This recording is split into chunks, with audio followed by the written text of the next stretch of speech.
내용을 말씀드리면은요, 사탄이 예수님을 믿는 자들하고 싸우기 위해서 짐승을 일으켜요. 그래서 그 짐승에게 권세를 주었습니다. 그래서 짐승은 자기가 이제 사람들을 지배하면서 하나님처럼 경배를 받으려고 했는데 성도들이 이걸 거부를 해서 이제 핍박을 받게 됩니다. 그런데 수많은 사람들이 이 짐승에게 미혹돼서 짐승을 경배하고 또 같이 성도들을 핍박하는 악에 동참하게 됩니다. 그래서 그런 일이 일어나는데 그게 뭐냐고요? 그 큰 그림, 하나님의 빅픽처라는 거예요. 그걸 통해서 우리 성도들이 죄악으로 굳어진 왜곡된 것들을 다 고치시고 정결하게 예수님의 그 신부로 만드시기 위한 하나님의 큰 그림이었다는 그런 것입니다. 그래서 성도들은 그 핍박을 인내하는 걸 통해서 열매를 맺습니다. 거짓이 다 무너져 버리는 거예요. 거짓이 무너지면서 순결함과 진실함의 열매를 맺게 됩니다. 그렇게 돼서 이제 알곡으로 인정을 받고 천국에 속하게 되는 것입니다. 그리고 짐승을 숭배한 자들은 이제 하나님께 진노의 심판을 받고 파멸을 당하게 되는데요. 이 15장은 그 마지막 심판인 일곱 대접 심판에 대해서 이제 나오고 있습니다. 그래서 요한이 이제 환상을 봤는데 일곱 천사가 일곱 대접 재앙을 가지고 있었는데 그 대접들에는 하나님의 진노의 심판이 담겨져 있었습니다. 그런데 이 하나님의 진노가 이것으로 마치리로다 라고 이렇게 말씀하고 있습니다. 그러니까 이 일곱 대접 재앙이 마지막 최후의 심판이라는 거예요. 그럼 최후의 심판이라는 건 뭐냐 하면은 악인을 완전히 파멸시키는 심판이라는 뜻입니다. 그러니까 악인이 이제 죽어버리면 또 심판이 필요가 없잖아요. 그래서 그런 의미에서 최후의 심판이라고 말씀을 하시는 것입니다. 그러니까 전에 내렸던 일곱 인이나 일곱 이 나팔 재앙에서는 그거는 최후의 심판이 아니에요. 그러니까 그때는 회개의 기회가 있었어요. 그러니까 그때는 그 심판을 통해서 하나님께로 돌아가면 살 수 있게 되는 거예요. 그런데 이 마지막 일곱 대접 재앙은 그런 게 아니라는 것입니다. 그냥 그 심판 속에서 파멸되고 죽어갈 뿐 회개가 할 수 없는 그런 그 심판을 받아서는 회개를 할 수가 없는 그런 마지막 심판을 말을 하는 것입니다. 그래서 심판 속에서 파멸을 당할 뿐이죠. 자, 그런데 하나님이 죄인들을 심판하실 때는 한 번에 심판하시는 게 아니에요. 여러 번에 이렇게 걸쳐가지고 맨 마지막에 최후의 심판을 하시는 거예요. 그 이유는 무엇이냐 하면은 그들에게 회개의 기회를 주시는 것입니다. 그래서 심판의 고통을 통해서 하나님께 돌아오라고 계속 말씀을 하시는 것입니다. 그래서 심판은 또 다른 구원의 기회가 되는 것입니다. 그래서 우리가 하나님께 심판을 받았다 하더라도 우리가 죽지만 않으면 계속 기회가 있는 거예요. 우리가 이 심판의 고통을 통해서 내가 악하다는 걸 깨닫고 하나님께로 돌아가면은 구원을 받게 되는 거예요. 그런데 심판을 계속 연속해서 받고도 계속 돌아가지 않으면 어떻게 됩니까? 그 회개의 기회는 끝이 나고 결국은 최후의 심판을 받아서 우리는 파멸을 당하게 되는 것입니다. 그래서 지혜로운 건 뭐냐면 인생의 고통이 왔을 때 하나님께로 돌아가는 거예요. 아, 하나님이 나를 돌아오라고 하시는구나. 이걸 깨닫고 하나님께로 돌아가는 게 지혜로운 거예요. 근데 어리석고 미련한 사람은 계속 심판을 받는데도 돌아가지 않아요. 고집부리고. 그래서 우리는 하나님께로 우리가 돌아가야 하는 것입니다. 하나님께로 돌아가면 사는 거예요. 자, 그런데 2절에 보시면 짐승을 이긴 자들이 불이 섞인 유리바닷가에 서서 검은 고를 키면서 하나님을 찬양했습니다. 이 불이 섞인 유리바닷가는 어디냐면 천국을 말을 하는 것입니다. 요한계시록 4장에서 6절에 보시면은 사도 요한이 천국을 보는데 그때 하나님의 보좌 앞에 수정과 같은 유리바다가 있었다고 말하고 있습니다. 그래서 이 성도들이 짐승 숭배를 거부하고 신앙을 지킨 성도들이 드디어 이제 천국에 속하게 된 거예요. 그러면서 그렇게 되면서 짐승의 권세가 완전히 끊어진 것을 말을 하는 것입니다. 그러니까 이 천국으로는 짐승의 권세가 미치지 못하는 사탄이 거기로는 들어올 수가 없는 거예요. 그러니까 이들에게 이 성도들에게 드디어 그 짐승의 권세에 핍박이 끊겼다는 것을 말을 하는 의미가 되겠습니다. 그래서 마치 홍해바다를 건넌 것과 같은 거예요. 출애굽한 이스라엘 백성들이 홍해바다를 건너므로 어떻게 됐습니까? 바로의 권세가 완전히 끊겼잖아요. 그랬던 것처럼 성도들이 이제 천국에 속함으로 짐승의 권세에서 완전히 해방된 것입니다. 이 핍박이 완전히 사라지게 되었다는 그런 의미가 되겠습니다. 그래서 우리에게도 이렇게 핍박과 고난이 끊어지는 때가 오는 것입니다. 핍박과 고난이 영원할 것 같아요. 영원할 것 같지만 그렇지 않아요. 어느 순간 그게 딱 끊어지고 이 세상의 핍박이 나에게 미치지 않는 그런 상황으로 하나님 우리를 만들어 가시는 거예요. 그렇게 끈질기고 지배했던 사탄의 공격이 끊어지고 우리는 어떻게 됩니까? 하나님과 예수님 그 품 안에서 평안과 기쁨을 누리면서 살게 되는 그런 때가 오게 되는 것입니다. 우리 안에 있는 죄악이 다 빠져나가면 그 연단이 이제 다 끝나고 하나님이 이제 그렇게 해주시는 것이죠. 그래서 그 이후로는 어떻게 됩니까? 하나님의 구원을 찬양하면서 살게 되는 것입니다. 3절에서 이 천국에 속한 성도들은 하나님의 위대한 구원을 찬양했습니다. 주 하나님 곧 전능하신 이시오 하시는 일이 크고 놀라우시도다. 그러니까 하나님의 구원이 놀랍다는 거예요. 짐승의 표를 받지 않으면 죽을 수밖에 없는 상황이잖아요. 그런데 또 거기서도 하나님은 결국 구원하셨잖아요. 그러니까 하나님의 구원은 이 인간의 이성을 초월하는 거예요. 도저히 죽을 수밖에 없는 상황인데 거기서도 또 그 피할 길을 내셔서 구원하시는 분이 하나님이신 것입니다. 그래서 우리는 하나님의 구원을 믿고 따라가야 하는 것입니다. 또한 이들은 하나님의 의로우심을 찬양을 했습니다. 교만하고 악한 자들을 심판하시고 끝까지 신앙을 지킨 자들을 승리하게 하셨기 때문이죠. 그래서 하나님이 공의로 이 세상을 심판하시는 날이 반드시 오는 거예요. 그러니까 우리는 고난 속에서도 어떻게 됩니까? 그 하나님의 심판을 믿고 우리가 하나님의 뜻대로 살아야 되는 거예요. 그러면 반드시 우리의 삶에 역전이 일어납니다. 역전이 일어나서 승리를 하게 되는 것입니다. 자, 그래서 이제 드디어 이제 일곱 대접 심판이 이제 시작이 됩니다. 자, 그래서 일곱 천사가 하나님께 진노가 가득 담긴 일곱 대접을 받았습니다. 그런데 성전이 하나님의 영광의 원기로 가득 찼어요. 하나님이 최후의 심판을 하시기 위해 그 성전에 임하신 것이죠. 그런데 성전에 능히 들어갈 자가 없더라. 이건 뭐냐면 누구도 성전에 들어가서 속죄제사를 드릴 수가 없다는 거예요. 속죄제사를 드리면 심판이 또 없어져요. 근데 이제는 회개의 기회가 다 끝났다라는 그런 의미인 것입니다. 악인들은 이제 하나님께 최후의 심판을 받을 수밖에 없다라는 의미인 것입니다. 여러분, 하나님은요 사랑과 긍휼이 풍성하세요. 그리고 오래 참으세요. 우리의 죄악을 오래 참으시는 분이세요. 하지만 영원히 참으시는 분은 아니시라는 것을 우리는 분명히 알아야 하는 것입니다. 회개의 기회가 끝나면은 그때 회개하면 늦다는 거예요. 그때는 회개하고 기도해도 하나님이 우리의 기도를 듣지 않으세요. 우리는 그 냉혹한 심판을 다 받게 되는 것이죠. 그래서 교회가 이걸 가르쳐야 되는 거예요. 하나님의 사랑과 축복, 용서만 가르치는 게 아니라 하나님의 심판을 분명히 가르쳐야 되는 거예요. 그래야지 성도들이 경계를 받고 죄를 버리는 것입니다. 그렇게 해서 심판을 피하게 되는 것이죠. 자, 이제 그래서 일곱 대접을 이제 심판이 이제 시작이 됩니다. 첫째 대접을 쏟으니까 짐승의 표를 받은 자들에게 악하고 독한 종기가 생겼습니다. 둘째 대접을 쏟으니까 바다가 피가 돼서 바다의 모든 생물이 죽게 됐습니다. 셋째 대접을 쏟으니까 강과 물이 피가 돼서 사람들이 물이 없으니까 피를 먹게 됐습니다. 그러니까 물을 맡은 천사가 말했어요. 짐승을 숭배한 자들이 성도들의 피를 흘렸기 때문에 하나님께서 그들에게 피를 마시게 하신 것이 합당합니다. 자, 이처럼 하나님은 심판의 날에 사람이 행한 대로 갚아주시는 것입니다. 사람이 행한 대로 갚아주시는 것입니다. 그래서 우리가 하나님을 두려워하고 우리가 우리의 삶을 우리가 조심스럽게 살아야 하는 것입니다.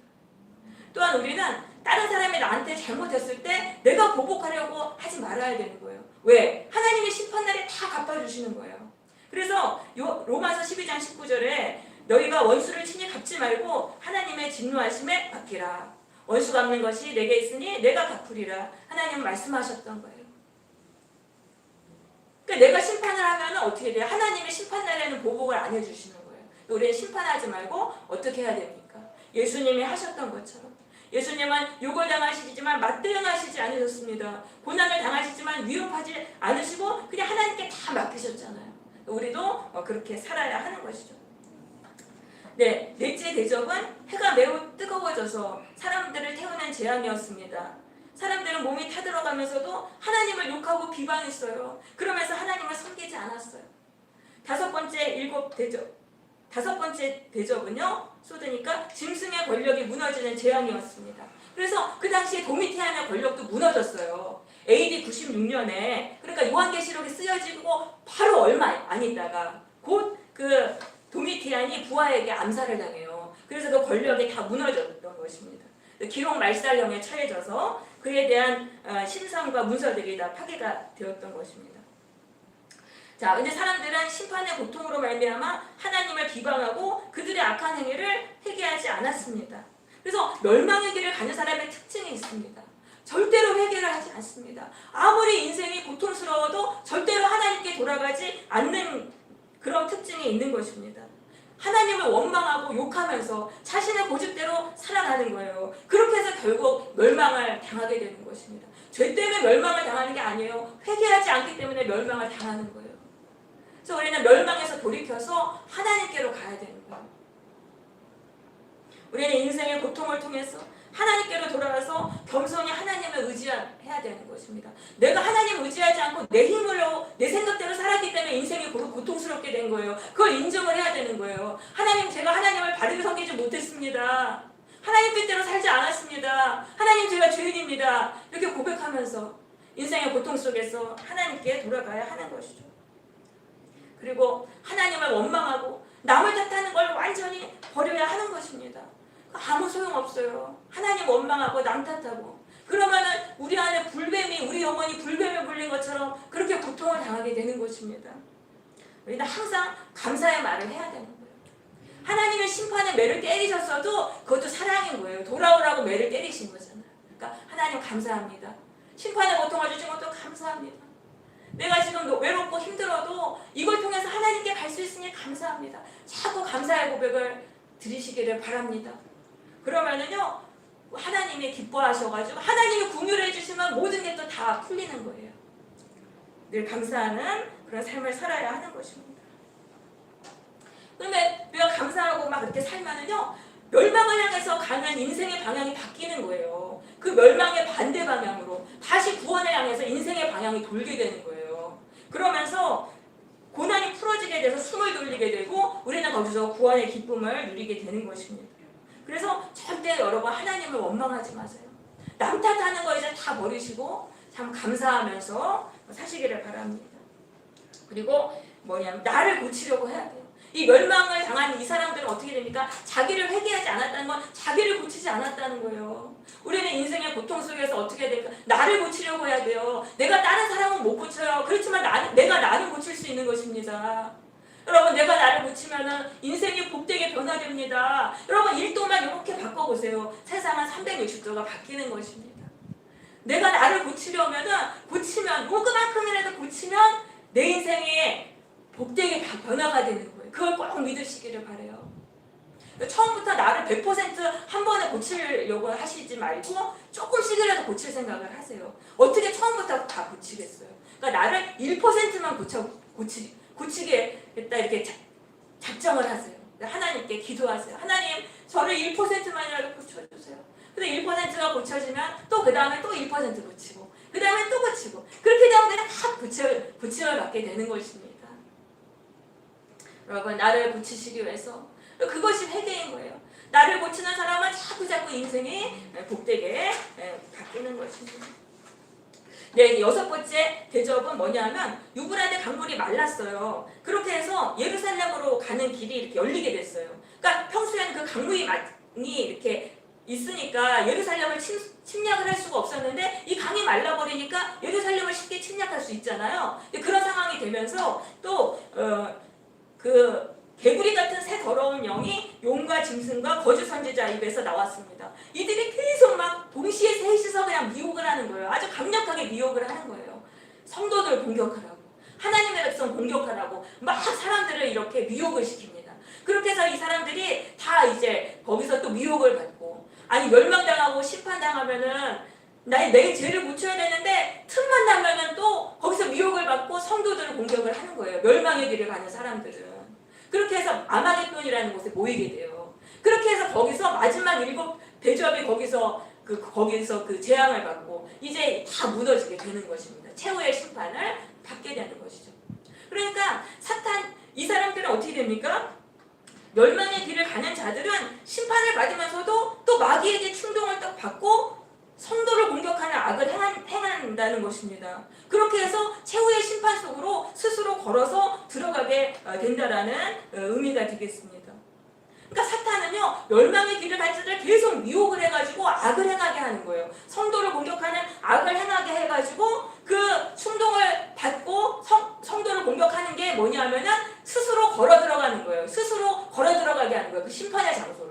그게 바로 마귀가 하는 일인 것입니다.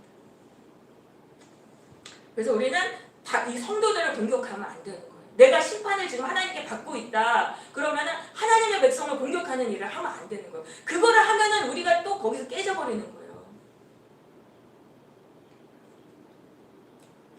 네, 그래서 큰 성 바벨론이 7 대접 그 심판을 받고 무너졌습니다. 하나님의 맹렬한 진노의 포도주 잔을 받았습니다. 이것은 심판이 너무나 혹독해가지고 그 고통 속에서 마치 술에 취한 것처럼 이렇게 비틀거리게 됐다는 그런 의미가 되겠습니다. 그 고통이 너무나 심해서 비틀거리게 됐다는 그런 의미가 되겠습니다. 자, 무게가 1달란트나 되는, 1달란트는 34kg예요. 큰 우박이 하늘에서 내려서 사람들은 큰 재앙을 당했습니다. 그러니까 재앙이 계속 당하는 거예요. 재앙이 계속해서 또 겹쳐서 임하는 것이죠. 그러면서 이들은 또다시 하나님을 비방했습니다. 그러니까 이들이 최후의 심판 받아가지고 없어진 게 아니에요. 심판의 세계 속으로 들어간 거예요. 재앙이 계속적으로 끊이지 않고 연달아서 계속 임하는 그 세계 속으로 들어갔고 그 속에서 계속 하나님을 비방하고 원망하며 살아가는 그런 세계 속으로 들어가게 됐다는 것을 말씀하는 것입니다. 하나님의 구원은 전혀 임하지 않는, 하나님의 은혜는 전혀 임하지 않는 인생 속으로 들어가게 됐다. 거기가 바로 지옥인 것입니다. 세상을 따라서 짐승을 숭배하면 하나님께 심판을 받아서 인생이 이렇게 비참하게 된다라는 의미인 것입니다. 그래서 짐승 숭배를 우리가 하지 말라고 하나님 말씀하신 것이죠. 근데 이 세상은 다 짐승 숭배예요. 짐승 숭배는 뭡니까? 힘 있는 사람 숭배하는 것입니다. 권력 있는 자를 숭배하는 것입니다. 그러면서 힘이 없고 연약한 자를 무시하고 또 착취하면서 살아가는 것입니다. 그렇게 살면 어떻게 돼요? 하나님께 최후의 심판을 받아서 재앙이 끝없이 임하는 비참한 삶을 살게 된다는 것입니다. 그래서 우리는 짐승을 숭배하면 안 돼요. 우리는 예수님을 나의 구주로 믿고 예수님을 따라가야 하는 것입니다. 예수님을 따라가면 짐승을 숭배하지 않게 되는 것입니다.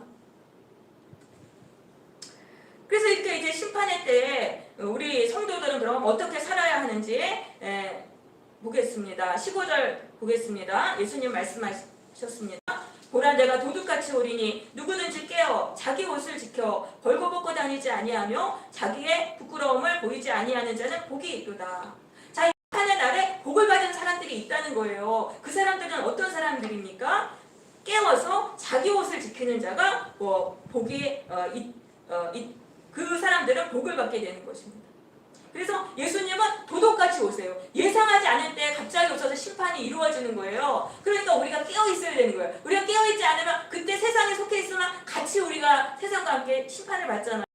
그러니까 우리는 세상을 따르지 말아야 돼요. 세상을 따르지 말고 자기 옷을 지켜야 돼요. 자기 옷이라는 건 뭐냐면 예수님이 우리에게 입혀주신 의의 옷을 말하는 것입니다.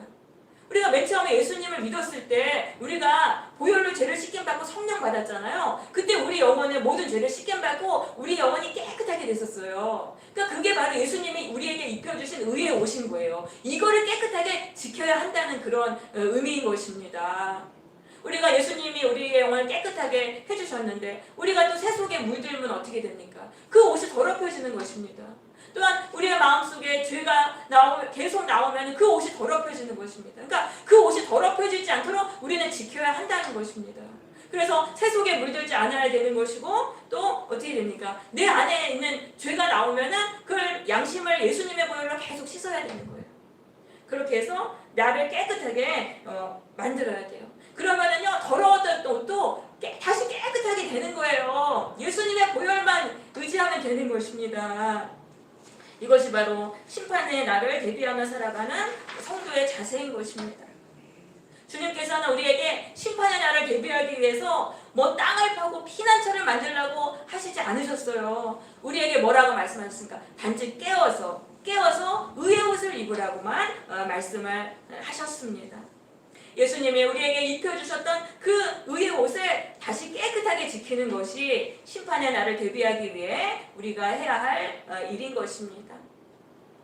로마서 13장 11절 또한 너희가 이 시기를 알거니와 자다가 깰 때가 벌써 되었으니 이는 이제 우리의 구원이 처음 믿을 때보다 가까웠음이라. 밤이 깊고 낮이 가까웠으니 그러므로 우리가 어둠의 일을 벗고 빛의 갑옷을 입자. 낮에와 같이 단정히 행하고 방탕하거나 술 취하지 말고 음란하거나 호색하지 말며 다투거나 시기하지 말고 오직 주 예수 그리스도로 옷 입고 정욕을 위하여 육신의 일을 도모하지 말라. 이것이 바로 의의 옷을 지키는 비결입니다. 예수님의 심판의 날이 우리에게 다가오고 있어요. 그 날을 대비하면서 신앙을 지키시기를 바랍니다. 새 속에 물들지 마시고 죄를 버리기 위해서 힘쓰시기를 바랍니다. 시기심과 정욕과 탐심을 버리고 의의 열매를 맺기를 힘쓰시기를 바랍니다. 그러니까 조금이라도 의의 열매를 맺어야 되는 거예요. 조금이라도 맺으면 예수님이 딱 오셔서 심판하시는 날에 요만큼이라도 상을 받잖아요. 근데 요만큼의 열매가 없으면 어떻게 됩니까? 한 달란트 받은 종처럼 벌을 받게 되는 것입니다. 심판의 세계로 떨어져서 우리의 인생이 비참하게 되는 것입니다.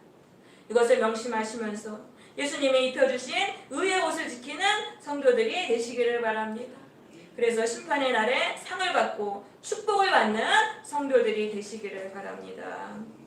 네, 우리 오늘 받은 말씀 붙들고 우리 같이 기도하도록 하겠습니다. 우리 한 3시까지 통성으로 기도하겠습니다. 할렐루야. 하나님 앞에 하나님 기도합니다.